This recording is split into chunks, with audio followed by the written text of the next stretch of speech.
Now then, on to the Championship. We have got West Brom and Portsmouth up first. There was a lot to talk about in this one. So up first, Mikey Johnson, great goal for him, a lovely little finish, and I tell you what, he is someone, when on his day, he is unplayable. The fact he's back in the side, Ryan Mason clearly a fan. I think it's good for West Brom. It's good for people that watch the Championship as well, because as I say, unplayable on his day. West Brom for me, on top for majority of the game. They're such an enjoyable team to watch. And I tell you what, when someone actually mentioned who Ryan Mason has been coached under, Jose Mourinho, Antonio Conte, Ange Postecoglou, you can really see that style of play in his managerial sort of the way he sets his team up.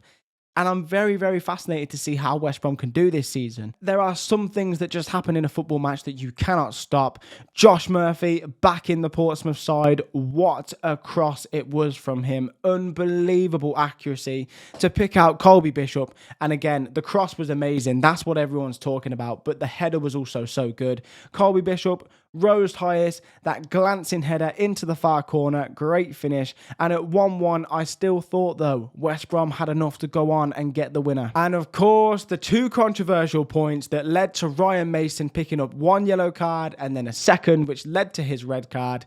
Yeah. Let's start with the penalty. So for me, first and foremost, I think it is a penalty. I don't think there's enough of the ball that's there to have been got. I can see the angle, and obviously it's a lunge. He's got maybe a toe to it, a stud even. The smallest amount of contact, not enough for me. He goes through Hegber's, I believe it's his right boot. So for me personally, it should have been a penalty. If we had VAR in the Championship, they would have gone back and I believe given that as a penalty. But that's only one of the two decisions. The second decision, the ball gets played over the top. Hegber, he's sort of wrestling with his man and he's clearly being held back. If he isn't held back and he runs forward, I believe he'd go on to get the ball and it would be a goal scoring opportunity.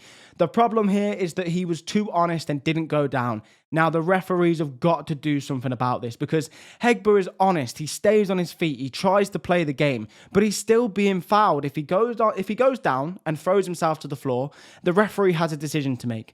The problem for me is that the referee should still make a decision just because he's honest and stays on his feet. We want players to stop diving. We want the game to be a more physical game. Referees, you've got to give the decision. The player shouldn't have to go down. It was such a frustrating one to watch. I mean, Ryan Mason, the shots of him banging the floor, because I get it. I can understand the frustration. It should have been a red card and a free kick to West Brom. The referee, he got that one wrong. He got the penalty wrong. Ryan Mason will now face a suspension. It's unfortunate for West Brom, who on the day should have picked up all 3 points.